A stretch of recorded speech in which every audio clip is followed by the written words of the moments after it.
સમાચાર બનાસકાંઠાથી મળી રહ્યા છે। વિભાજનના વિવાદ વચ્ચે એક મહત્વપૂર્ણ બેઠક। વિવિધ તાલુકાના આગેવાનો સાથે ધારાસભ્યોને ગાંધીનગરનું તેડું। ધાનેરા, કાંકરેજ, દિયોદરના આગેવાનો સાથે બેઠક યોજાશે। રાજ્ય સરકારના પ્રધાન બળવંતસિંહ રાજપૂત સાથે બેઠક।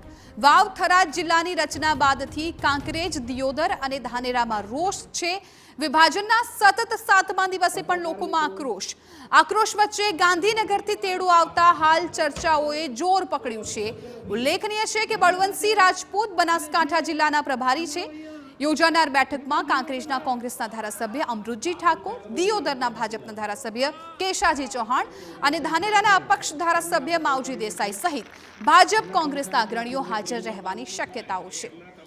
સંવાદદાતા દિનેશ ઠાકોર આ મામલે વધુ જાણકારી આપી રહ્યા છે। દિનેશ, જ્યારથી બનાસકાંઠાનો બે ભાગ થયા છે, નવા જિલ્લાની જાહેરાત કરી છે, ત્યારથી લોકોમાં સતત વિરોધ છે, રોષ છે અને હવે આખરે બેઠક યોજાવા જઈ રહી છે। આ બેઠકમાં શું માહિતી સામે આવી શકે છે?